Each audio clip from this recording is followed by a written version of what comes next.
तू इतनी बात ना जाने, यीशु बाजो हर शय पाए। यीशु के बिना कोई भी शय, कोई भी चीज कीमती नहीं, उसकी कोई वैल्यू नहीं।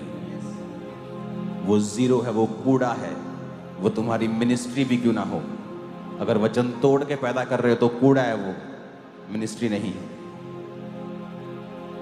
क्यों तो इतनी बात ना जानी, यीशु बाजो हर शय पानी। यीशु ने कहा वो चीजें छोड़ दो जो तुम्हें नरक ले जाएं। तुम्हारी आंख है तो काणे हो जाओ,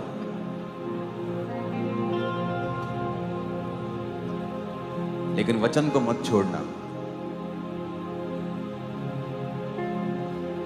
काणे होके मेरे राज्य में प्रवेश कर जाना, पर वचन को मत तोड़ना। लंगड़े हो जाना, लेकिन वचन मत तोड़ना।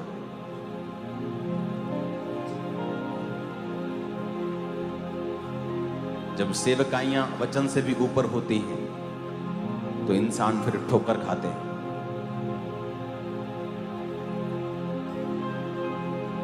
खुदा से बात करो, परमेश्वर मेरे लिए प्रथम तू है, तेरा वचन मेरे लिए प्रथम है। क्योंकि वचन कहता है जब तू एक उंगली किसी की ओर उठाएगा तो 3 उंगलियां तेरी ओर होंगी और तू जवाब ना दे पाएगा।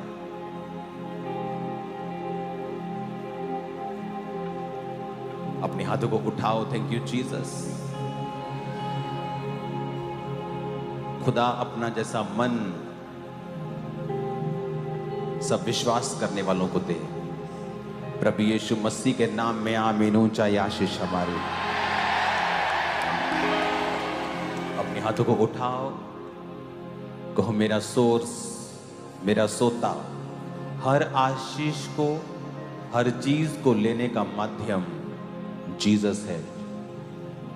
जिस तरह इस दुनिया में हर एक चीज को लेने का, मोस्टली चीजों को लेने का माध्यम पैसा है, उसी तरह परमेश्वर से लेने का माध्यम प्रभु यीशु है। प्रभु यीशु के बीच से होकर हम अपने खुदा से सब कुछ ले सकते हैं। फिर वो हमें पापी के रूप में नहीं देखता, फिर वो हमें अपने बेटे के रूप में देखता है, क्योंकि यीशु ने हमारे लिए अपना खून बहाया और जान दी है। क्यों तू इतनी बात ना जान, यीशु बाजो हर शय पानी। क्यों तू इतनी बात ना जाने, यीशु बाजो हर शय पानी। जिसका हमेशा हुक्म चला है, यीशु खुदा है, यीशु खुदा है। आज तेरा वचन इनके हृदयों में छप जाए खुदावंद। प्रभु यीशु मसीह के सामर्थी नाम में हम मांगते हैं। जितनी ताकत है हाथों में खुदा की तारीफ कर दो जोर से।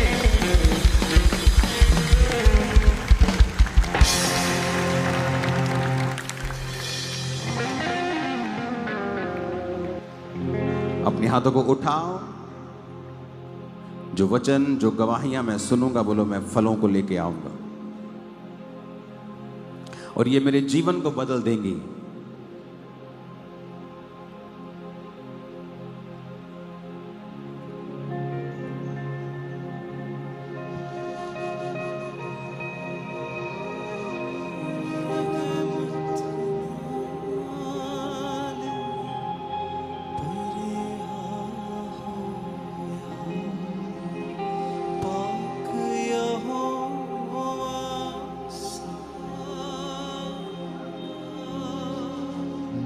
गुस्सा ते करने दे विच है ओ दी मां प्यार है उसदा डाढ़ा रहमत नाल परिया होया पाक यहोवा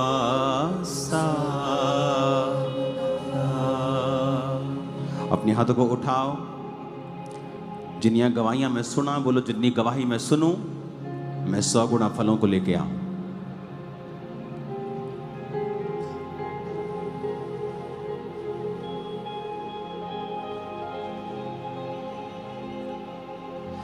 फिर से बात करो परमेश्वर से और इसको प्रीचिंग मोड पे कर दो।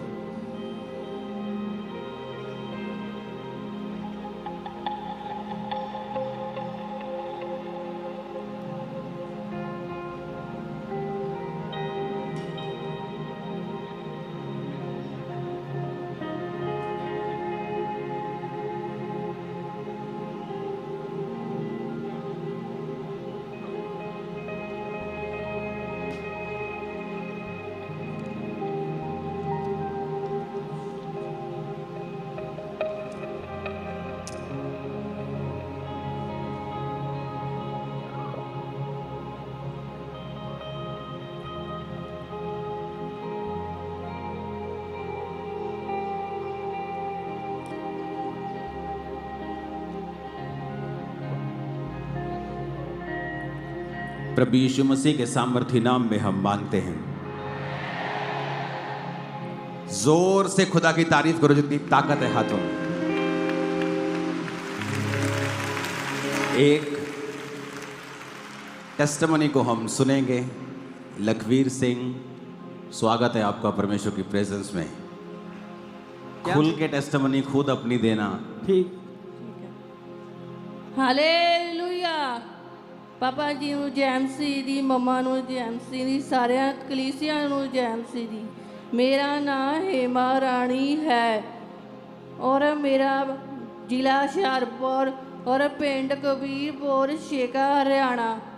ओके, और आपके हस्बैंड को देंगे माइक। पापा जी जैमसी दी। ਤੁਹਾਡਾ ਨਾਮ ਕੀ ਹੈ, ਕਿੱਥੋਂ ਆਏ ਹੋ ਤੁਸੀਂ? पापा जी मेरा नाम लखवीर सिंह है, पिंड कबीरपुर शेखा, डिस्ट्रिक्ट हुशियारपुर। ओके, ਕੀ ਗਵਾਹੀ ਹੈ ਤੁਹਾਡੀ? पापा जी बेबी दी है जी। ਦੱਸੋ। पापा जी 2014 से साड़ी मैरिज हुई सी। पापा जी 2017 ਵਿੱਚ ਪ੍ਰੈਗਨੈਂਸੀ ਹੋਈ ਤੇ ਉਦੋਂ ਮਿਸਕੈਰੇਜ ਹੋ ਗਿਆ। ਫਿਰ 2017 ਚ ਫਿਰ ਦਸੰਬਰ ਮਹੀਨੇ ਫਿਰ ਪ੍ਰੈਗਨੈਂਸੀ ਹੋਈ, ਫਿਰ ਮਿਸਕੈਰੇਜ ਹੋ ਗਿਆ। ਫਿਰ ਪਾਪਾ ਜੀ ਪ੍ਰੈਗਨੈਂਸੀ ਡੈਥ ਹੋਇਆ ਹੀ ਨਹੀਂ ਜੀ। ਕਿੰਨੇ ਡਾਕਟਰਾਂ ਕੋ ਗਏ ਹੋ ਤੁਸੀਂ? ਪਾਪਾ ਜੀ 10 ਡਾਕਟਰ ਕੋਲੋਂ ਬਦਲਤੇ ਜੀ। और कितने साल दवाई खाती थी? भाई 10 साल ही दवाई खाती है जी। ओके, इनकी टेस्टिमनी को डिटेल में हम सुनेंगे। अपोस्टल जी, जब इस बहन का 2 बार मिसकैरेज हो चुका था तो उसके बाद प्रेगनेंसी होना बिल्कुल ही बंद हो चुका था। डॉक्टर के पास गए तो डॉक्टर ने बताया कि दोनों ओवरीज में पानी वाली मल्टीपल रसौलियां हैं। 10 डॉक्टर चेंज किए और 9 से 10 साल इन्होंने लगातार इलाज करवाया। यहाँ तक के लोगों ने इस बहन को किन्नर यानी बांझ ऐसे शब्द बोलने जब शुरू कर दिए तो बहुत ज़्यादा ये दोनों ही रोते थे। तो ये लिखा है कि दोनों डिप्रेस रहते ही तुही खोल के पंजाबी च दसो तुही। हाँ जी पापा जी, बहुत परेशान रहते सी। पापा जी लड़ाई झगड़ा घर च रहंदा आम, घरों घरदियां ने सानूं घरों कढ दित्ता भी कहंदे यीशु मसीह नूं मनना पिया तुसीं। अच्छा, तुही बॉर्न क्रिश्चियन नहीं सीगे तुही? नहीं सर, पापा जी 2019 च आए इधर। और तुहानूं घरों कढदा सीगा कि तुसीं परमेश्वर नूं मनन लग गए? हाँ जी। ओके। अपोस्टल जी, ये भाई खुद ट्रक ड्राइवर हैं और जो भी भाई इनके साथ काम करते थे हर बार जब भी इनसे पूछते थे कि बच्चा क्यों नहीं है, बच्चा अभी तक हो नहीं रहा, तो इतना ज़्यादा घर वापस आ गए अपनी वाइफ के साथ बैठ के दोनों इतना रोते थे, डिप्रेशन में जा चुके थे। लोगों ने इनका मजाक बनाना शुरू कर दिया था और बोला कि तुम बच्चा गोद ही ले लो अगर नहीं हो रहा तो। ऐसी सिचुएशन में दोनों जब डिप्रेशन में जा चुके थे, कोई भी इनको लगता था हम शायद कभी बच्चे का मुंह नहीं देखेंगे, कि वो दिन शायद कभी हमारी ज़िंदगी में नहीं आएगा। यहाँ तक कि घर से बाहर निकलना दोनों ने बंद कर दिया था, अपना मुंह भी किसी को नहीं दिखाते थे। इतनी ज़्यादा ये दुविधा में फंस चुके थे। बहुत सारी अन्य जगहों पर भी जाकर देख लिया, सब जगह से जो रास्ते जब बंद हो चुके थे, थक हार चुके थे, आस जो थी वो खत्म हो चुकी थी और लगा था कि शायद अब बच्चा सारी उम्र नहीं होगा, बूढ़े होंगे, ऐसे मर जाएंगे, शायद बच्चे का मुंह कभी नहीं देख पाएंगे। अपोस्टल जी ये बहन जो खड़े हैं इनके मदर वो अंकुरल्ला मिनिस्ट्री के साथ जुड़े हुए थे। उन्होंने बताया कि तुम चर्च में जाओ, तुम्हारे लिए परमेश्वर रास्ते खोलेगा। जब ये पहली बार दोनों हस्बैंड वाइफ 2019 में जब चर्च में आए तो अपोस्टल जी जब आपके द्वारा परमेश्वर के वचनों को सुना आगे के गवाहियां कि कैसे परमेश्वर बड़े और अद्भुत काम करता है, तो एक चिंगारी इनके अंदर आई विश्वास की कि वाकई परमेश्वर हमारी जिंदगी के अंदर कुछ कर सकता है। अगर कुछ मिलेगा तो वो यहीं से मिल सकता है। चर्च में लगातार आना शुरू किया, अपना जीवन प्रभु को दे दिया। और आपने लिखा कि जब ਤੁਸੀਂ ਗਵਾਹੀਆਂ ਸੁਣਦੇ ਸੀਗੇ ਤੇ ਰੋਣ ਲੱਗ ਜਾਂਦੇ ਸੀਗੇ। हाँ जी हाँ पापा जी। जी। कई बार टेस्टिमनी को बड़े ध्यान से आपको समझना पड़ता है। रोन लग जाते मतलब कोई पवित्र आत्मा आपको छू रहा है। ਪਾਪਾ ਜੀ ਮੈਨੂੰ ਪਤਾ ਨਹੀਂ ਲੱਗਦਾ ਸੀ ਮੈਂ ਰੋਣਾ ਕਾਹਤੇ ਆ, ਮੈਨੂੰ ਖੁਦ ਨਹੀਂ ਪਤਾ ਸੀ। ਮੈਂ ਇੰਨਾ ਰੋਇਆ, ਮੈਨੂੰ ਪਤਾ ਹੀ ਕੱਖ ਨਹੀਂ ਲੱਗਾ ਆਪਣੇ ਆਪ ਨੂੰ। कुछ लोग समझते हैं कि चर्च छोटी होगी, पास्टर से सीधा कांटेक्ट होगा तो मिरेकल जल्दी होगा। जीसस को मालूम भी नहीं होता था कि किसकी हीलिंग हुई है। इतनी हीलिंग्स परछाइयों के दौरान होती थी। हेलो हेलो करने की जरूरत नहीं पड़ती थी जहां मसा ज्यादा हो। और आप यहां बैठते थे कि ब्रांच में जाते थे? ਅਰੇ ਬ੍ਰਾਂਚ ਇੱਥੇ ਮੇਰੇ ਲਗਾਤਾਰ ਤਾਂ ਇੱਥੇ ਹੀ ਆਉਂਦੇ ਸੀ, ਫਿਰ ਬਾਅਦ ਫਿਰ branch ਵੀ ਜਾਂਦੇ ਸੀ। ਬ੍ਰਾਂਚ ਵੀ ਜਾਂਦੇ ਸੀ। इसलिए कहा कि अगर आपने अपने लोगों को बाबा मेंटालिटी ही अभी देनी है तो आपको पास्टर बनने का कोई फायदा नहीं, क्योंकि बाबा लोग भी यही कहते हैं आपको बाबा से मिलना है।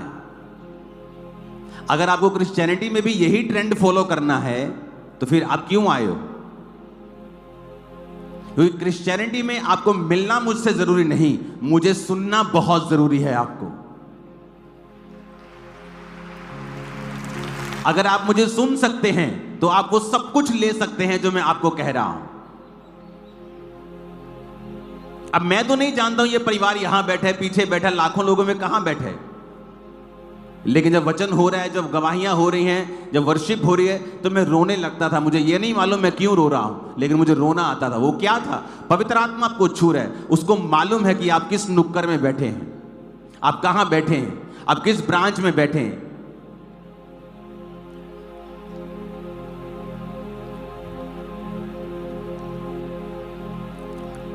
और एक दिन संडे कुछ हुआ इनके साथ। वो क्या हुआ हम सुनेंगे।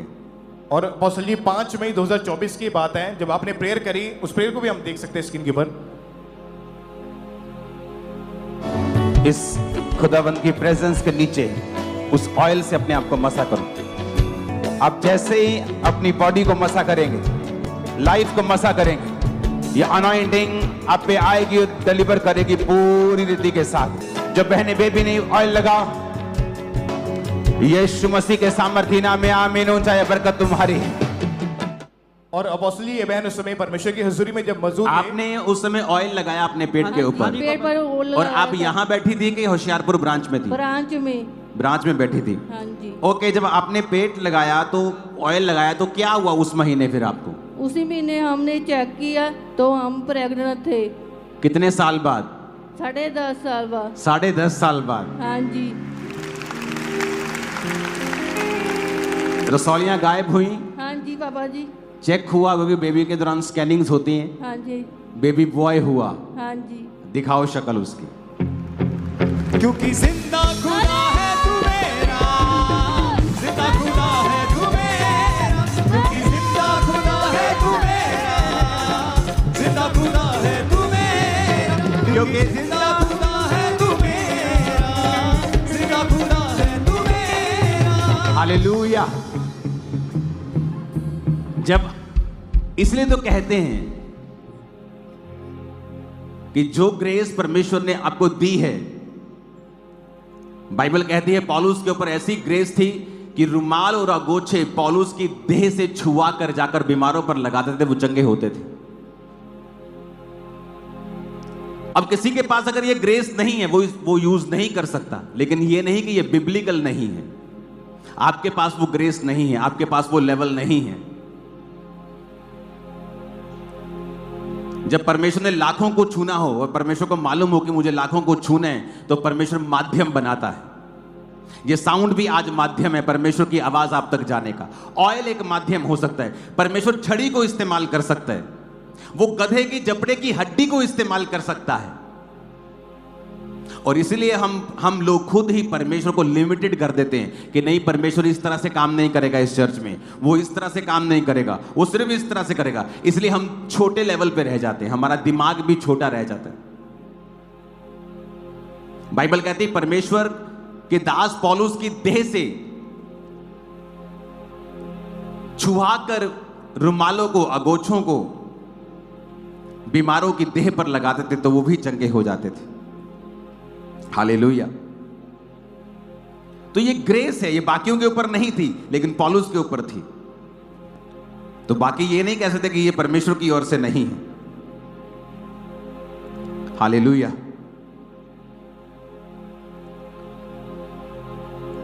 इसलिए आपको सुनना जरूरी है कि परमेश्वर आपसे क्या कहता है। आप चर्च में आते हैं, आप टेस्टिमनीज को सुनते हैं, आपका फेथ बिल्ड होना शुरू होता है। परमेश्वर आपकी वफादारी को भी चेक करते हैं। वो देखते हैं आप सिर्फ आशीष पाने के लिए तो चर्च में नहीं आए, और एक दिन फिर वो आपको छूते हैं और आपकी शर्मिंदगी को सदा के लिए दूर कर देते हैं। अब ये प्राउड मम्मा है और प्राउड पापा है, जब ये अपने घर से निकलता होगा तो सिर ऊंचा करके निकलता होगा। वो आपके सिरों को भी ऊंचा करने के लिए जा रहा है।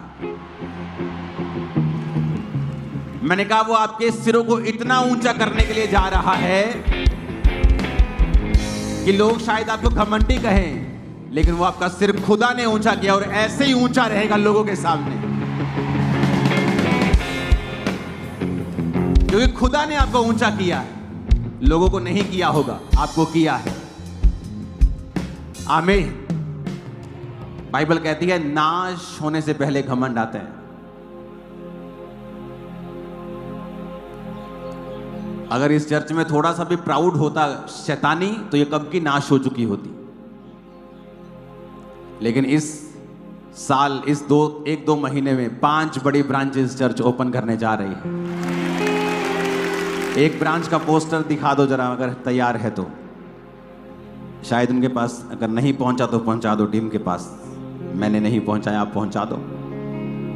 तो फरीदकोट में नई चर्च ओपन हो चुकी है। अगले संडे वहां पे मीटिंग होगी।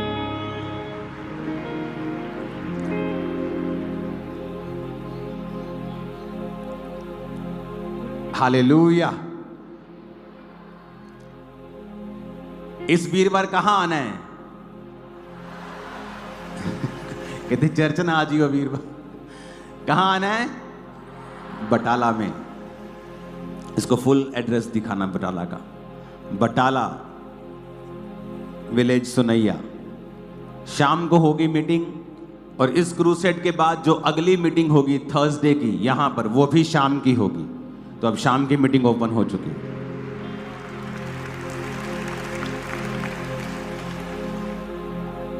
तो परमेश्वर ने मुझे स्पेशल कहा है आपको कहने के लिए कि अपनी कमर बांध के रखना, क्योंकि अब जब स्पिरिचुअल चीजें स्टार्ट होती हैं, क्रूसेड्स, व्हाइट गारमेंट मीटिंग होगी, और स्पेशल आपकी प्रेयर रिक्वेस्ट को लिया जाएगा, और उस पर 30 डेज डे नाइट फास्टिंग होगी। 30 दिन की लोगों की, 30 दिन डे नाइट, डे नहीं, फास्टिंग करके अलग अलग टीमें बैठेंगी और उस पर प्रार्थना करेंगे जो आप प्रेयर रिक्वेस्ट दोगे। तो अपने कमरे बांध के रखो, तैयार रहो। ये बड़े बड़े काम इस महीने और अगले महीने और जुलाई के महीने होने जा रहे हैं। और हीलिंग्स होंगी, डिलीवरेंस होंगी, लोग छुटकारा पाएंगे, बरकतें पाएंगे। आत्मिक जिंदगियां सेम नहीं होंगी, स्पिरिचुअल लाइफ सेम नहीं होगी। बड़ी चीजें होने जा रही हैं। आमीन। तो आपको यह देखना है कि टेस्टिमनी, वो चर्च में आते हैं, क्रिश्चियन फैमिली नहीं है, आते हैं टेस्टिमनीज को सुनते हैं, मालूम नहीं कि मैं क्यों रो रहा हूं। मैं रोन लग जाता सी, मैंने पता नहीं पर मैं क्यों रो रहा, क्योंकि पवित्र आत्मा आपको छू रहा है और वो आपको टच कर रहा है। मेरी लाइफ में भी हीलिंग इसी तरह हुई है। वो मेरे को छूता था। मैं मीटिंग्स में जब जाता था, छोटी छोटी सभाएं होती थी जब, तो इतना मसा मेरे को टच करता था, मैं बहुत गिरता था। मैं दुष्ट आत्मा की वजह से नहीं। लोग सोचते हैं कि जिनमें दुष्ट आत्मा होती वो गिरते हैं, ऐसा नहीं है।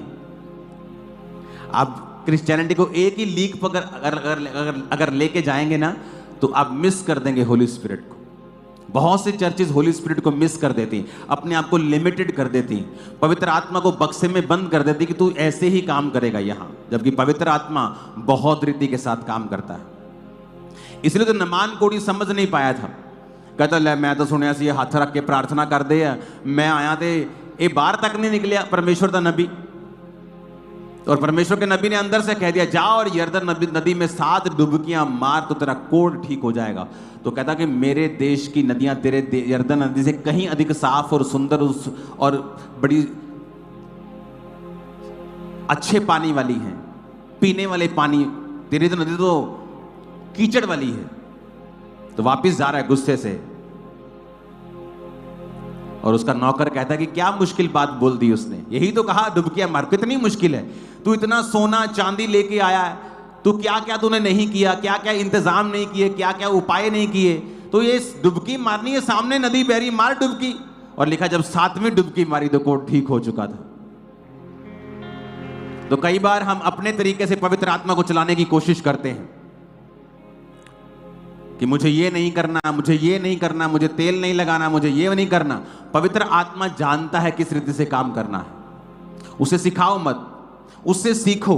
जब आप उससे सीखेंगे आप और बढ़ेंगे, नहीं तो आप अपने आप को लिमिटेड कर लेंगे। अगर आपकी कैपेसिटी 10 लीटर की है तो परमेश्वर आपको 15 लीटर नहीं देगा, वो आपको भी नाश नहीं करेगा और अपनी बरकत को भी नाश नहीं करेगा। इसलिए प्रभु ने कहा था कि अगर दाख का रस नई मश्क में भरा जाएगा तो दाख का रस भी बचा रहेगा और मश्क भी बची रहेगी। अगर दाख का नया रस पुरानी मश्क में डालोगे, तो जब नया रस पुरानी मश्क में डाला जाता था तो पुरानी मश्क जो होती थी चमड़े की होती थी, तो वो कड़क हो जाती, पुरानी कड़क हो जाती थी। तो जब नया रस डाला जाता था तो वो किण्वित होता था अंदर, और जब उसमें रिएक्शन केमिकल होते थे तो वो फट जाती थी, गैस पैदा होती थी तो फटती थी। जो नया मश्क होती थी चमड़े की वो स्ट्रेचेबल थोड़ी होती थी, तो जब उसमें दाख रस डाला जाता था, जब दाख में अंदर गैसेस बनती थी तो वो स्ट्रेच होता थी और दाख का मश्क फटता नहीं थी, और जो दाख का रस था वो खराब नहीं होता था। तो जब आपके अंदर कैपेसिटी पैदा हो जाएगी पवित्र आत्मा की बात को सुनने की, तो फिर वो आपको उस हिसाब से लोग देगा। अगर आपकी कैपेसिटी 500 लोगों की है तो परमेश्वर आपको 600 नहीं देगा, वो आपको नाश नहीं करना चाहता। अगर आपकी कैपेसिटी 2 लाख की है वो आपको इतने देगा, अगर 4 की है तो उतने ही देगा। अगर आपकी कैपेसिटी 1500 लोगों की वो आपको 1500 देगा। वो आपकी कैपेसिटी के हिसाब से आपको बरकत देता है। मसा भी उसी तरह से, आप कितना परमेश्वर के सामने समर्पण कर सकते हैं, आपकी लाइफ कैसी है, आपकी प्रेयर लाइफ कैसी है, आपका बोना कैसा है, हर चीज आप पर भी निर्भर करती है, सिर्फ परमेश्वर के ऊपर निर्भर नहीं करती। मैंने आपको टेस्टिमनी दी थी कि एक ऐसा पास्टर जिसकी चर्च में आज भी 500 लोग हैं और उसने 27 एरोप्लेन लोगों को दान किए हैं, और चर्च में अभी भी 500 लोग हैं, क्योंकि आपकी बरकत जो है किसी बाहरी सोर्स के ऊपर निर्भर नहीं करती। क्योंकि उस आदमी ने जब पहला प्लेन लिया था चर्च को बो दिया था, तो उसको बड़ी तकलीफ हुई होगी कि एक आप पैसा इकट्ठा करके कोई चीज ले लेते हो और परमेश्वर कहता है चर्च को दे दे। लेकिन आज उसी ने प्लेन बोए और उसके पास 3 अपने प्लेन हैं और किसी के पास नहीं। क्यों? क्योंकि वैसा विश्वास किसी के पास नहीं। प्रभु पक्षपात नहीं करता किसी का, वो सबको दे सकता है, लेकिन परमेश्वर ये देखता है कि तूने अपने विश्वास का प्रयोग किया कि नहीं किया। अगर तुम टाइम तक नहीं पे कर सकते तो क्या परमेश्वर से तुम बरकतों को बोलोगे? तुम क्या एक्सपेक्ट करोगे कि परमेश्वर तुम्हें बरकत देगा? अगर तुम 2.5 घंटे प्रार्थना तक नहीं कर सकते तो तुम क्या एक्सपेक्ट करोगे कि परमेश्वर तुम्हें सामर्थ्य से भरेगा? अगर तुमने कभी रोजे ही नहीं रखे तो तुम क्या एक्सपेक्ट करोगे कि तुम शैतान के ऊपर फतह पाओगे? लोग दुखी रहते हैं, शैतान मेरे को तंग करता है जी, दुष्ट आत्मा मेरे को तंग करती है जी।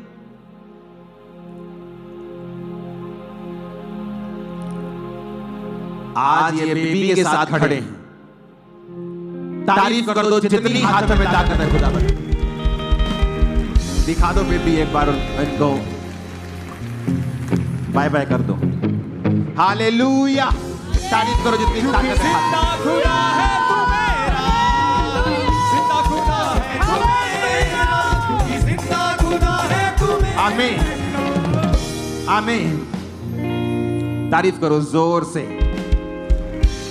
अब बहुत से लोग कंप्लेंट करते हैं कि मेरे जीवन पे मेरा काबू नहीं है। मैं जिस तरह से चर्च चलाना चाहता हूं ना, उस तरह से नहीं चलती। मैं जिस तरह से काम करना चाहता हूं, उस तरह से नहीं होता।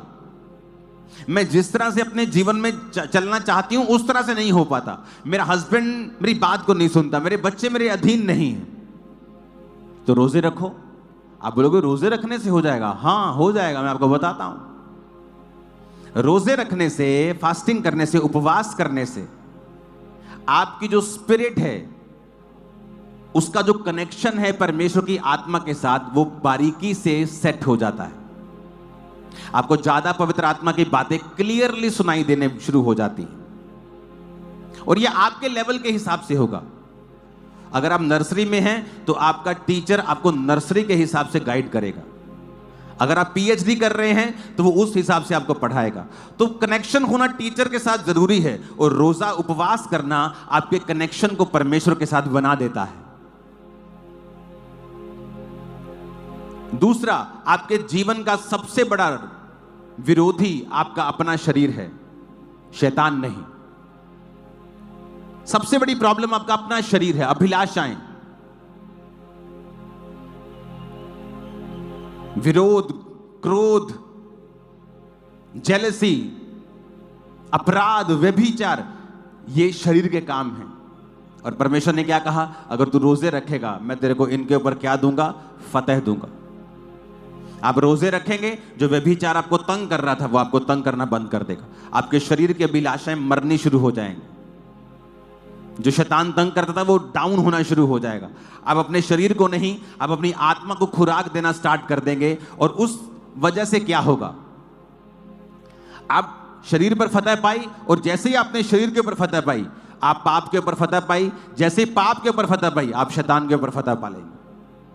आप नोटिस करेंगे कि आपका घराना अच्छी तरह से चल रहा है। आप नोटिस करेंगे आपके बच्चे आपकी बात को समझ रहे हैं और सुन रहे हैं। आप नोटिस करेंगे आपकी वाइफ आपकी बात को सुन रही है। आप नोटिस करेंगे लोग आपकी बात को सुन रहे हैं। क्योंकि जैसा आप परमेश्वर के सामने अपने आप को रखेंगे, वैसा ही परमेश्वर आपको, वैसे ही लोग आपको देगा। आप जैसे प्रभु के सामने हैं, वैसे ही लोग आपके सामने हैं। आप प्रभु के सामने समर्पित जीवन जिएंगे, आपको समर्पित परमेश्वर लोग देगा। कई पास्टर हैं समर्पित नहीं परमेश्वर के सामने, ऊपर से पास्टर, नीचे से कोई समर्पण वाली लाइफ नहीं। व्यभिचार भी है, चोरियां भी हैं, डकैतियां भी हैं। तो वैसे ही लोग हैं, क्योंकि आप भी प्रभु के साथ वफादार नहीं, तो आपके लोग भी आपके साथ वफादार नहीं। आप जैसा परमेश्वर के सामने रखेंगे, आप किसी से कोई सवाल करते हैं, कीजिए, आप सवाल कर सकते हैं। लेकिन जब आपकी जिंदगी में वैसा ही 3 गुना होना शुरू होता है, तब आपको महसूस होता है, ओहो ये गलती की। किसी का घर का मसला था, वो अपने आप हल कर लेता, मैंने टांग अड़ाई और बेइज्जती करवाई। परमेश्वर आपको एक बात समझाना चाहता है। जब आप अपने शरीर के ऊपर कब्जा कर लेंगे, और फास्टिंग इसका एक तरीका है, वचन पढ़ना एक तरीका है, तो आप नोटिस करेंगे कि आपके आसपास जो चीजें हो रही हैं वो आपके कंट्रोल में हो रही हैं। अब nothing is out of control. प्रभु आपको गाइड कर रहा है, वो आपकी अगुवाई कर रहा है। चाहे आपकी सेवकाई हो, चाहे आपका बिजनेस हो, चाहे आपकी लाइफ हो, चाहे आपकी मैरिड लाइफ हो, चाहे वो, ये नहीं कि शैतान काम करने की कोशिश नहीं करेगा, वो करेगा, लेकिन प्रभु का आत्मा लगातार आपकी अगुवाई करता रहेगा, वो आपको गिरने से बचाएगा। हालेलुया।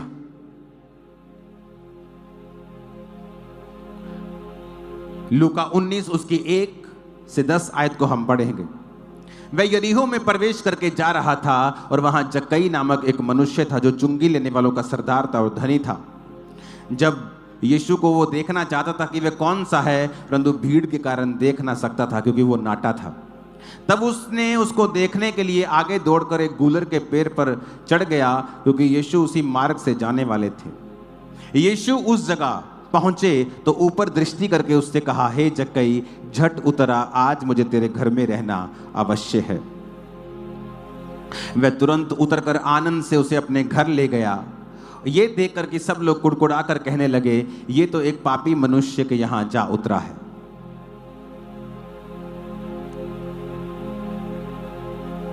जक्कई 1।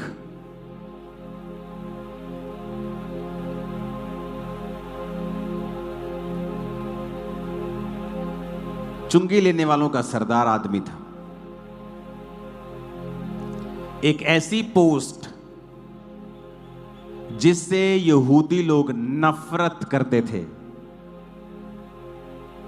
यह एक ऐसी पोस्ट थी कि अगर एक व्यक्ति को 5% 10% इनकम टैक्स देना है तो ये ऐसी पोस्ट थी जहां पर वो नाजायज तरीके से भी लोगों पर डबल टैक्स इंपोर्ट कर देते थे कि नहीं तू 5 नहीं तू 10% देगा, तूने ये वाला रूल तोड़ा है। इसीलिए जब उसने तौबा की थी उसने कहा था परमेश्वर अगर मैंने जानबूझ के किसी का गलती से ले लिया है तो मैं उसको वापस कर देता हूं।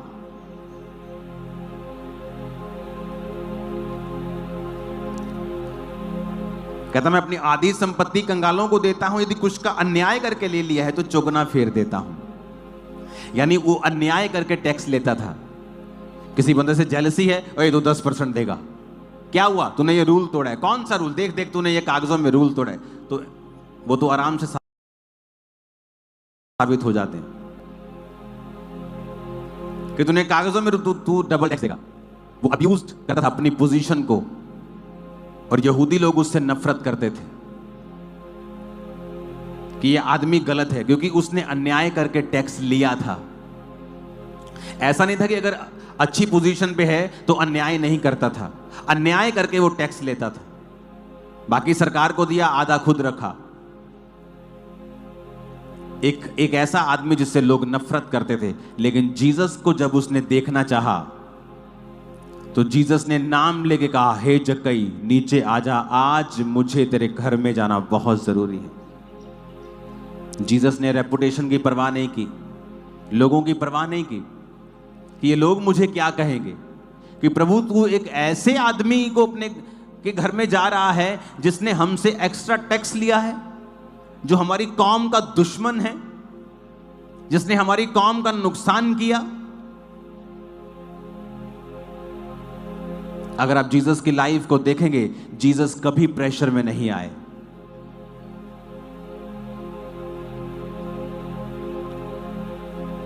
लोगों को उद्धार चाहिए, मेरी बेटी सुधर जाए, मेरा बेटा सुधर जाए, मेरे घर में लोग सही हो जाएं, मेरे घर में चंगियाई आ जाए। लेकिन आपको अपनी रेपुटेशन की बहुत परवाह है।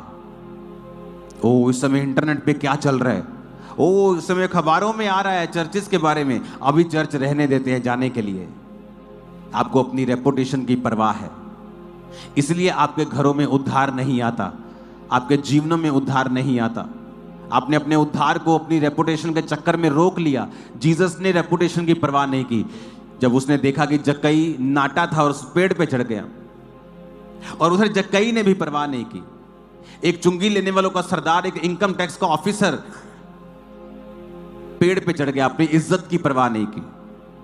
जीसस ने कहा तूने अपनी इज्जत की परवाह नहीं की, तूने बहाना नहीं मारा, मैं नाटा हूं। आज लोग बहाने मारते हैं, आज मेरे पास चर्च जाने का किराया नहीं। तेरे पास सारा हफ्ता खाने का पैसा था, तूने सारा हफ्ता रोटी खाई है, पर तेरे पास चर्च जाने का किराया नहीं। तू बहाना लगा रहा है। वो भी बहाना लगा सकता था कि यार मेरी पोजीशन बहुत वड्डी है, मेरी कितने नौकरी ना चल जाए, यार मेरे घर ही ले आओ प्रभु यीशु ਨੂੰ, ਜਦੋਂ इधरों लंघेगा मैनू मिला दो 2 मिनट। नाटा होने के बावजूद भी, जो कि उसकी एक नेचुरल कमी लगा लो उसकी, कि उस समय उसकी ये कमी थी कि वो ऊंचा नहीं था कि मैं देख सकूं कि है कौन है यीशु मसीह, मैं उसको दर्शन करना चाहता हूं। जब आप यीशु मसीह के दर्शन करना चाहते होंगे ना, कैसे? कि मुझे प्रभु के पीछे चलना है, मुझे परमेश्वर के वचन के दर्शन करने हैं, मुझे परमेश्वर का दर्शन करना है, मुझे चाहना है कि परमेश्वर की मर्जी को मैं पूरा करूं, परमेश्वर मेरे जीवन से क्या चाहता है मुझे वो चाहिए।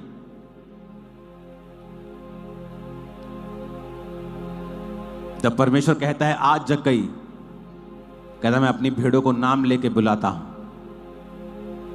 वो आपका नाम लेकर जानता है, आपके नाम को जानता है आप कौन हैं। जिस दिन आप बहाने मारने छोड़ देंगे, मेरे पास पैसा नहीं है, मेरी बुआ नाराज हो जाएगी, मैं गरीब हूं, मेरे पास प्रार्थना करने का कमरा नहीं है, मेरा बिजनेस ऐसा है, मुझे चोरी करनी पड़ती है, मेरा काम ऐसा है कि मुझे वचन तोड़ना पड़ता है, फिर आप जीसस क्राइस्ट के उद्धार को नहीं देख पाएंगे। उसने भी सारी कमियां परे कर दी। मैं नाटा हूं, मैं पेड़ पे चढ़ जाऊंगा। पेड़ पे चढ़ूंगा तो कोई मजाक तो नहीं उड़ाएगा कि भाई साहब इतना बड़ा ऑफिसर पेड़ पे चढ़ा हुआ है बच्चों की तरह। कोई बात नहीं, उड़ाता रहे मजाक कोई भी, लेकिन आज मुझे जीसस को देखना है। अपनी रेपुटेशन की परवाह जीसस ने भी नहीं कही। अगर मैं इसको बुलाऊंगा तो लोग मेरे खिलाफ हो जाएंगे। जीसस ने कहा आजा, आज मुझे तेरे घर में रहना जरूरी है। आज तेरे घर में उद्धार आया है। उसने कहा प्रभु जो कुछ मैंने लिया है मैं आधी संपत्ति कंगालों को देता हूं। जिसको अन्याय करके जिससे टैक्स लिया है उसको 4 गुना वापस कर देता हूं। जिससे 5 का 10% लिया है, 5% एक्स्ट्रा लिया है, उसको 20% वापस कर देता हूं। जीसस ने कहा आज इस घर में उद्धार आया है। हालेलुया। जीसस का हार्ट देखो कि जीसस ने कहा कि मनुष्य का पुत्र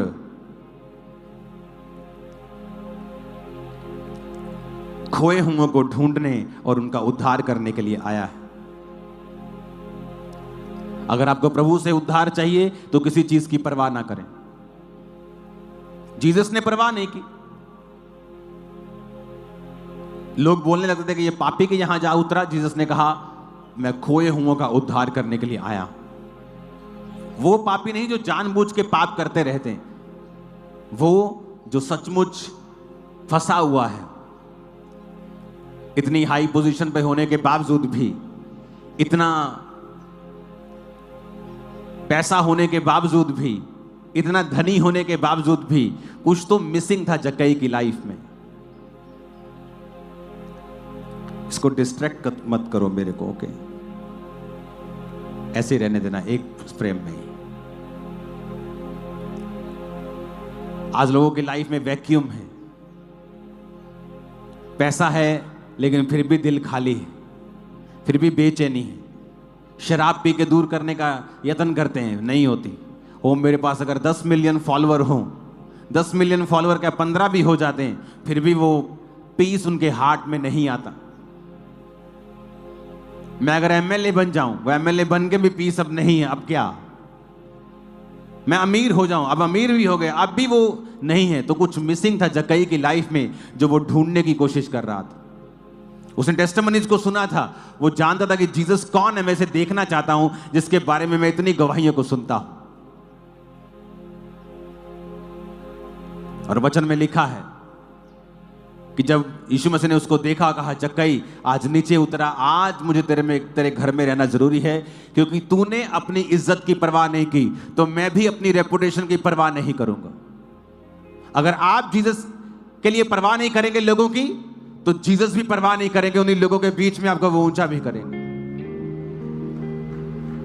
अगर आपको परवाह है अपने रिश्तेदारों की और आपको शर्म आती है, तो जीसस ने कहा मुझे भी शर्म आती है।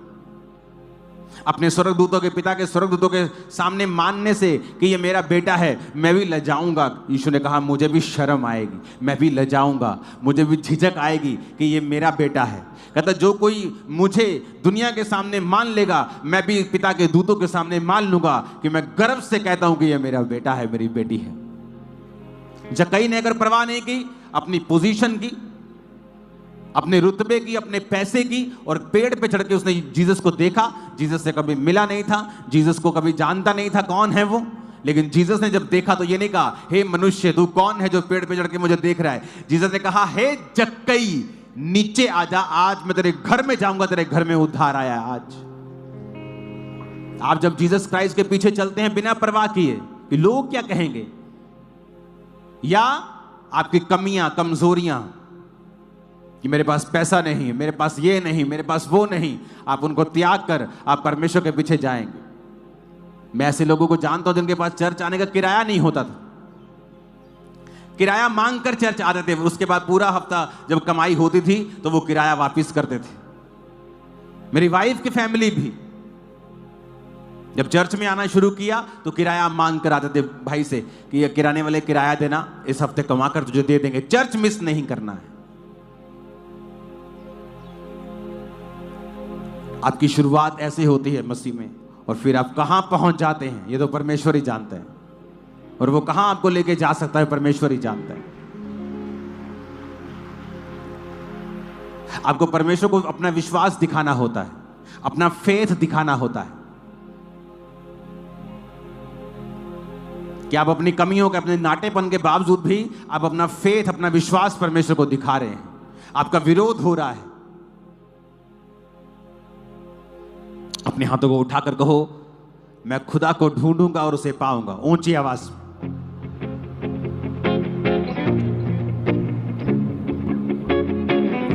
आमीन।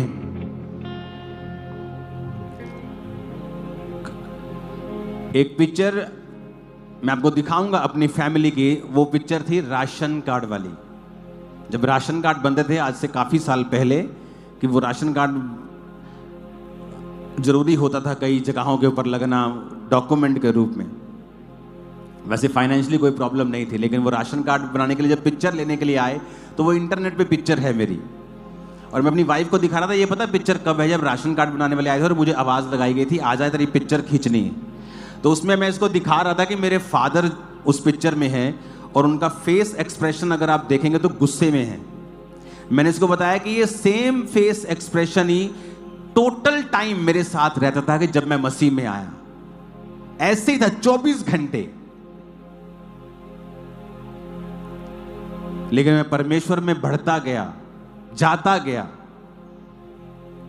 रोज लड़ाई होती थी, शाम को तू कहां चला जाता है। मैंने कहा जब मैं दारू पीने जाता था तब तो कोई प्रॉब्लम नहीं थी, अब मैं चर्च जाता हूं, मैं शराब छोड़ चुका हूं, मैं गंदे काम छोड़ चुका हूं, अब आपको प्रॉब्लम है। लेकिन मैं अड़ा रहा और खड़ा रहा, अपनी माता को, अपने पिता को बैप्टिज्म दिया अपने हाथों से। मेरी पूरी फैमिली ने ऑलमोस्ट मेरे हाथों से बपतिस्मा लिया है। ये कैसी विक्ट्री खुदा ने दी है।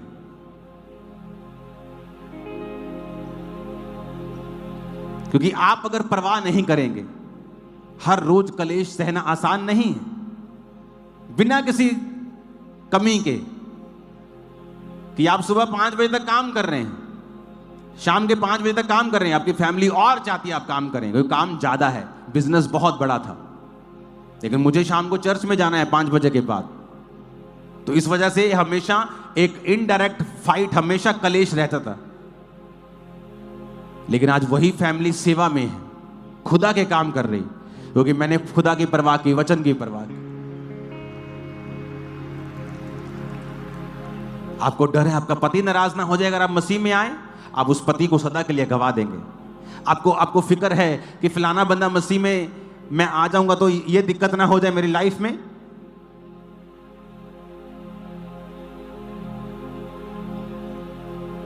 आपको लोगों की परवाह नहीं करनी। अगर यीशु मसीह ने परवाह नहीं की, आपके लिए क्रूस उठा लिया, शर्मिंदगी वो आपकी थी, मेरी थी, जीसस क्राइस्ट ने उठाई, उसकी थोड़ी थी। वो एक भी दोष साबित नहीं कर पाए, तो कहता अगर मैं तेरे लिए तेरी शर्मिंदगी को उठा सकता हूं तो क्या तू लोगों से 2 बातें नहीं सुन सकता? अगर तू नहीं सुन सकता तो तू उद्धार के काबिल भी नहीं है। आपको परवाह है कि आपका दोस्त क्या कहता है, आपके रिश्तेदार क्या कहते हैं, वो आपका उद्धार नहीं कर सकते। जब बड़ी बीमारियां होंगी वो आपको चंगे नहीं कर सकते, वो आपको ऊंचा नहीं कर सकते, आपके बारे में बातें ही करेंगे। सदूकी फरीसी होते थे ना, जब किसी को इल्जाम लगता था बोलते थे मार दो इसको, मार दो। सदूकी फरीसियों की आदत होती, बोलते अब इसको मार दो, इसका इस्तीफा ले लो, इसको खत्म कर दो। और जब मार देते थे कहते हाँ ठंड पैगी मारता मारता ठंड पैगी हुन कलेजे हुन मारता ना हुन ठंड पैगी कलेजे। ये सदूकियों फरीसियों की निशानी होती थी कि वो मारते थे और ठंड पड़ जाती थी। मारते क्यों थे? Personal jealousy.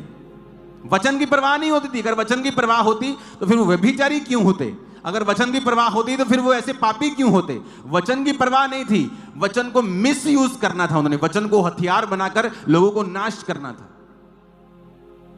हाँ अब मर गई ना ये, पत्थरवा कर करके अब ठीक है। स्तिफनुस को मार दिया, गवाहों ने अपने कपड़े शाऊल के पास रख दिए जो पौलुस बन गया। हाँ अब ठंड पड़ गई, ठंड पड़ गई। किसी को खत्म कर दिया ना, अब ठंड बढ़ गई, हाँ अब शांति हो गई दिल में। ये एक दुष्ट आत्मा ग्रसित व्यक्तियों की निशानी है, ये सदूकियों और फरीसियों की निशानी है। ये परमेश्वर के लोगों की निशानी कतई नहीं है, बिल्कुल नहीं है, 100% नहीं है। उनमें खुदा का आत्मा होता तो ऐसा ना करते।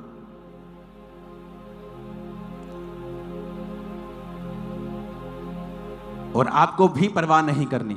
अगर जीसस ने परवाह नहीं की, मुंह पर थूका गया, दाढ़ी नोची की, बाइबल कहती है सिर पे कांटों का ताज डाला गया, क्रूस की मौत दी गई, और उसने परवाह नहीं की आप लोगों के लिए, क्या आपको परवाह करनी चाहिए?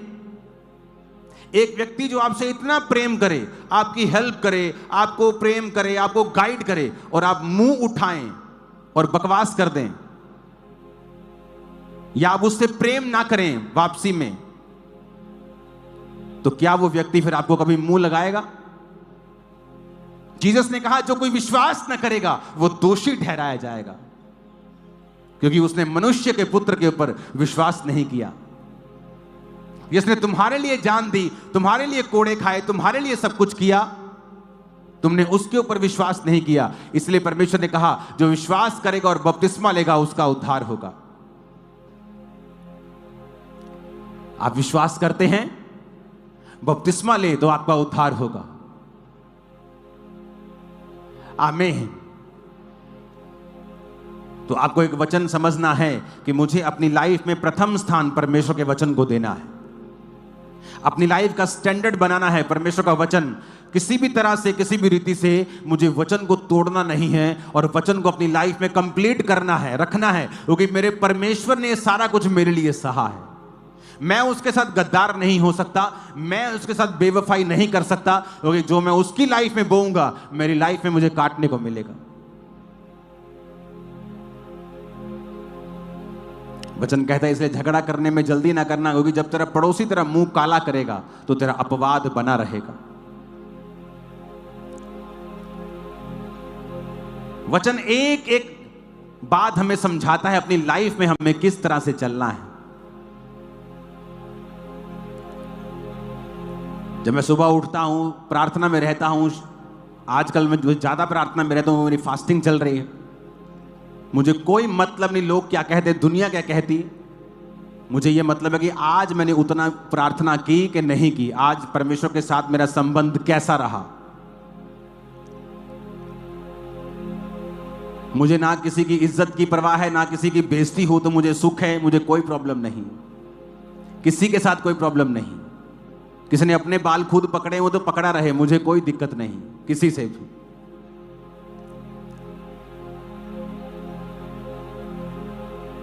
हमें यह समझना है हम बुलाए गए हैं, हमारी कॉलिंग है खुदा को खुश करने की, एक दूसरे को दांत से काटने और फाड़ने की नहीं।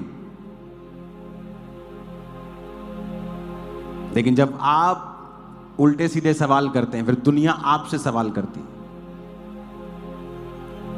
आप खुद ही अपनी बातों में फंस जाते हैं, कोई आपको फंसाता नहीं, आप खुद ही फंस जाते हैं। बाइबल में लिखा तो अपने ही बातों के कारण दोषी और अपनी ही बातों के कारण निर्दोष ठहराया जाएगा। हजारों लोग चर्च में आते हैं, सुबह हजारों टेस्टिमनीज हमारी चर्च में होती हैं, कुछ उनमें से चुनी जाती हैं। कई टेस्टिमनीज में लिखा होता है हम फलानी चर्च के मेंबर थे, हम फलानी चर्च के मेंबर थे। मेरी टीम को सख्त हिदायत है कभी नहीं बताना, क्योंकि सब चर्चेस परमेश्वर की हैं। हम फलानी चर्च के मेंबर थे, वहां ठीक नहीं हुए। हो सकता है खुदा ने आपको यहां हील किया हो, उसकी बुलाहट हो, वो आपसे कुछ आगे काम करवाना चाहता हो, तो इसका मतलब ये नहीं है कि मैं छोटी चर्च को शर्मिंदा करूं। मुझसे ऐसा नहीं हो सकता। अगर वचन की आप में कमी है आप ऐसा कर सकते हैं, मैं नहीं कर सकता।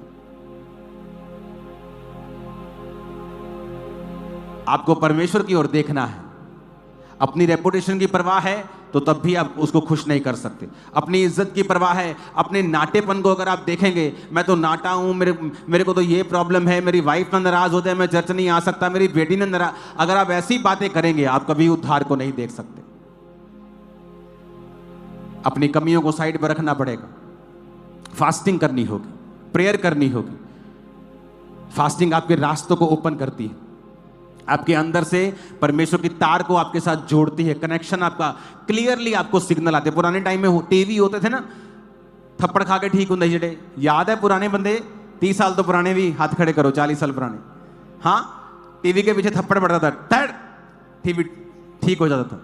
ऊपर एंटीने पे थोड़ा सा हिलाते थे, एंटीना ठीक हो, एंटीना भी लगा, टीवी भी है, लेकिन फोटो साफ नहीं आ रही, तो उसको हिलाना पड़ता था। कई बार आप परमेश्वर में हैं, आप प्रभु में हैं, क्रिश्चियन हैं, लेकिन फिर भी फोटो साफ नहीं कि प्रभु क्या चाहता है, तो आपको अपने आप को हिलाना पड़ता है, फास्टिंग करनी पड़ती। फास्टिंग आपके शरीर के अभिलाषा को खत्म करती है, आपका कनेक्शन ऑटोमेटिकली परमेश्वर के साथ जोड़ती है, आपके रास्तों को साफ करती है, आपको वहां बिठाती है जहां आप काबिल नहीं थे। आप फास्टिंग करते हैं, आपके शरीर के ऊपर कब्जा होता है, शरीर के ऊपर कब्जा होता है, शैतान के ऊपर कब्जा होता है। जब शैतान के ऊपर कब्जा होता है, फिर जहां उसने आपके बिजनेस को पकड़ा होता है वो छोड़ जाता है, जहां उसने आपकी सेहत को पकड़ा होता है छोड़ जाता है, जहां उसने आपके चर्च को पकड़ा होता है वो छोड़ जाता है। कई छुटकारे प्रार्थनाओं से नहीं होते, पाप के ऊपर फतह पालेंगे आप, छुटकारा पालेंगे। कई चीजें ऐसी हैं, आप प्रेयर करते जाएंगे, छुटकारा नहीं होगा। कई छुटकारा होगा कि आप उस लेवल को अचीव कर लें जो नेक्स्ट लेवल है। जैसे आप नेक्स्ट लेवल पे जाएंगे, परमेश्वर आपको बरकत देगा। आपका बच्चा अगर 10 साल का है, वो रोए, चिल्लाए, पीटे, रो रो के दुखी हो जाए, आंखें लाल कर ले, पीली कर ले, नीली कर ले, आप कभी गाड़ी नहीं देंगे। आप बोलेंगे बेटा तेरी साइकिल की उम्र है, मैं तेरे को गाड़ी नहीं दे सकता। जब वो 18 साल का होगा, बालिग होगा, 21 साल का, 20 साल का बड़ा होगा, तो उसे हो सकता है रोने की भी जरूरत ना पड़े, आप खुद शोरूम में जाएं और कहें बेटा ये देख तेरे लिए मैंने गाड़ी ली है। तो कई लोग आत्मा में बड़े नहीं होते, आत्मा में बच्चे ही हैं, ना रोजा रखेंगे, ना प्रेयर करेंगे, ना पवित्रताई, ना चर्च के साथ कोई सेवकाई में हिस्सा, ना बोना, ना प्रेयर, ना चर्च जाना, ना क्रूसेड अटेंड करने, और कहेंगे प्रभु को मुझे कार चाहिए। परमेश्वर कहता नहीं, तू काबिल नहीं है। इस आशीष को अगर अब मैं तुझको दूंगा, बेटा तू मार लेगा, तू अपना एक्सीडेंट कर लेगा। बालक जब तक बालक है, चाहे वो सब चीजों का स्वामी है, उसमें और नौकर में कोई भी अंतर नहीं होगा। वचन कहता है कि चाहे तू बालक है, यद्यपि सब वस्तुओं का वारिस भी है, अपने पिता की प्रॉपर्टी का वारिस होने के बावजूद भी, जिस तरह नौकर तुम्हारे घर में रहता, खाता, पीता, कपड़े पहनता और सोता है, तुम भी अपने पिता के घर में चाहे वारिस हो, काम यही करते हो, खाते हो, पीते हो, सोते हो, कपड़े पहनते और सो जाते हो। तो नौकर भी यही करता है। तो इसलिए वचन कहता कि तुम में और नौकरों में तब तक अंतर नहीं होगा जब तक तुम बालक से व्यस्क ना हो जाओ, जब तक तुम बालिग ना हो जाओ, तब तक तुम्हें नौकरों के समान परमेश्वर के घर में रहना पड़ेगा। कितने मेरी बात को समझ रहे हैं? तो बालिग कैसे होंगे? हो सकता है आप 60 साल के हों, अभी भी आत्मा में बच्चे हों। हो सकता है आप 18 साल के हों और आत्मा में बुजुर्ग हो गए हों। हो सकता है। इसलिए परमेश्वर जब लीडर चुनता है, अपना आत्मिक अगुवा चुनता है, वो उम्र देख के नहीं चुनता। हो सकता है कि जब आप फास्टिंग करें, प्रार्थना करें, अपने आप को वचन से मजबूत करें, आपकी अंदर परमेश्वर जो जिंदगी है उसे मैच्योर कर रहा है, आपको बालिग बना रहा है। जब आप बालिग बन जाएंगे, आपके पास एक्सेस होगा, आप गाड़ी भी चला सकते हैं, आप पिता के साथ काम पर भी जा सकते हैं, आप डिसीजंस भी ले सकते हैं, आप वो सब कर सकते हैं जो आपका पिताजी करता है। लेकिन अगर आप बालक हैं तो आप खाएंगे, पिएंगे, आपका पिता आपसे प्यार करेगा, आपको खिलाएगा, पिलाएगा, कपड़े पहनाएगा, सुलाएगा, आपकी सुरक्षा करेगा, जो एक नौकर भी उसी घर में सेम सुविधाएं ले रहा है। तो अगर आत्मा में हम बालक हैं, मैच्योर नहीं हैं, तो हम फिर उसी तरह वारिस होने के बावजूद भी परमेश्वर के घर में, उसके किंगडम में हम नौकरों की तरह जीवन बिताएंगे। सिर्फ खाएं पिएंगे, बुनियादी सहूलतों को लेंगे परमेश्वर से, दैट्स इट। लेकिन एक नेक्स्ट लेवल तक परमेश्वर हमें लेके नहीं जाएगा। कितने मेरी बात को समझ रहे हैं? आपको इन्हें फॉलो करना है, परवाह नहीं करनी, वचन के साथ जुड़े रहना है, फास्टिंग करना अपनी लाइफ का नियम बनाओ। प्रार्थना, वचन पढ़ना अपनी लाइफ का एक कट्टर नियम बनाओ। टाइट कट्टर नियम होना चाहिए। प्रेयर, फास्टिंग कट्टर नियम होना चाहिए। आपके बच्चों का, वाइफ का।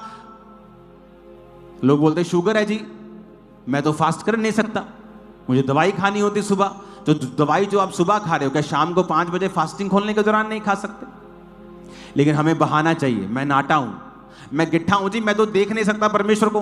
तो चढ़ जा पेड़ के ऊपर, कुछ ऐसा कर कि परमेश्वर को पता हो कि हाँ ये बीमार है, हाँ ये दुखी है, हाँ इसके पास पैसा नहीं, लेकिन मुझे इसने खोजना नहीं छोड़ा, ये मेरे घर में रहता है, ये भवन भी जाता है, ये सारी आज्ञाओं को पूरा करता है, जबकि इसके पास वो सारी आशीषें नहीं हैं। फिर भी तो परमेश्वर कहता अब तेरे घर में नहीं, तेरे जीवन में भी उद्धार आएगा।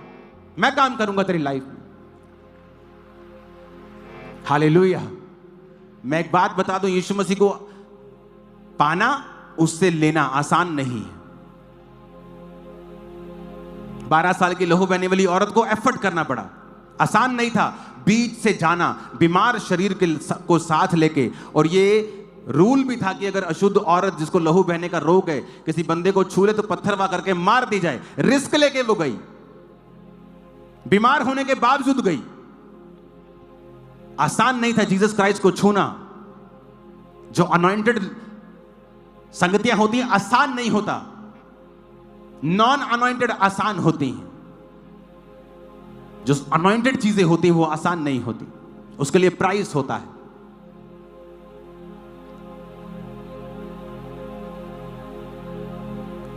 हालेलुया। जब मैंने अपने स्पिरिचुअल फादर के पास जाना तो मैं बड़ा एक्साइटेड रहता था। मैंने रोज मैसेज करी जाने मेरे पास पर्सनल में, मुझे मिल लो, मुझे मिल लो। उन्होंने इधर से जाना, मैंने इधर खड़े हो जाना, ऐसे हाथ करके मुझे देख लेंगे, मुझे बुला लेंगे। इधर जाना, इधर खड़े हो जाना, इधर, ऐसे रहता था मैं। आज लोग सोचते हैं कि ये चर्च को परमेश्वर ने ऊंचा कैसे किया।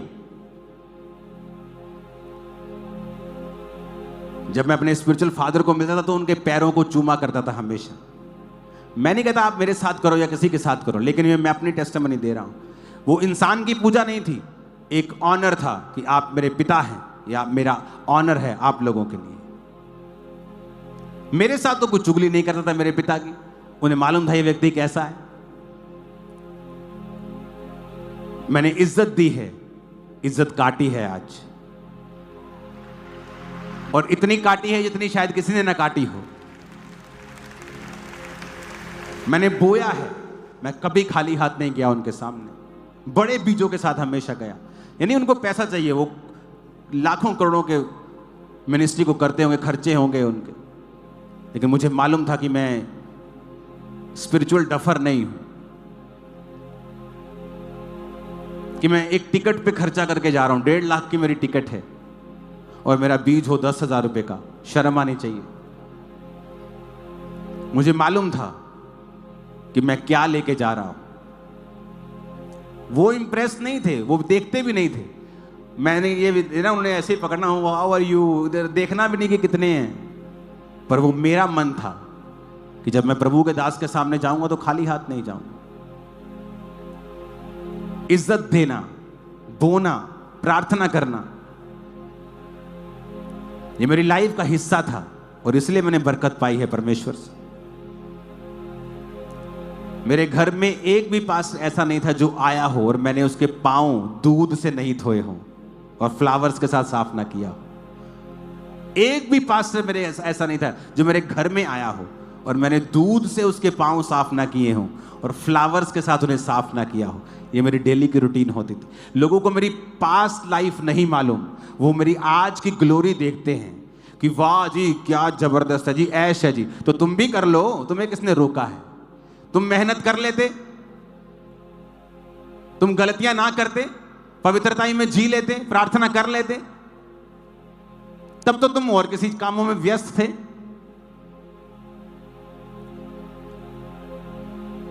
अगर आप मेहनत करेंगे वो आपको ऊंचा करेगा और कोई आपको नीचा नहीं कर पाएगा।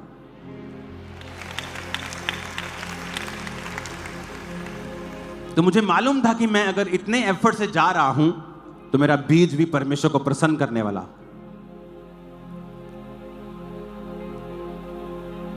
हालेलुया। हमारी लाइफ को हमें देखना है, जांचना है, परखना है और क्राइस्ट के साथ खड़े रहना है। समय आएगा आप फल लाएंगे। आपको बस यही देखना है कि आपका जीवन रूपी जो बूटा है, जो पेड़ है, वो पानी के किनारे, वचन के किनारे लगा होना चाहिए। फल कब आएगा ये आपके हाथ में नहीं है, ये परमेश्वर के हाथ में। उसने कहा मेरा जन क्या ही धन्य है वो पूरे जो दुष्टों की युक्ति पे नहीं चलता, ना उनके मार्ग में खड़ा रहता। वो तो यहोवा की व्यवस्था से प्रसन्न रहता, दिन रात अपना ध्यान उस पर लगाता। वो उन वृक्षों के समान है जो बहती नदियों के किनारे लगाया गया है, जो अपनी ऋतु में फलता है। हर टाइम फला नहीं रहता, फल लाता है अपनी सीजन में, और उसके पत्ते कभी मुरझाते नहीं, वो सदा हरा रहता। आप सदा हरा रहेंगे और फल लाया करेंगे। आमीन खड़कने वाला चाहिए चर्च। मैंने कहा आमीन खड़कने वाला चाहिए चर्च।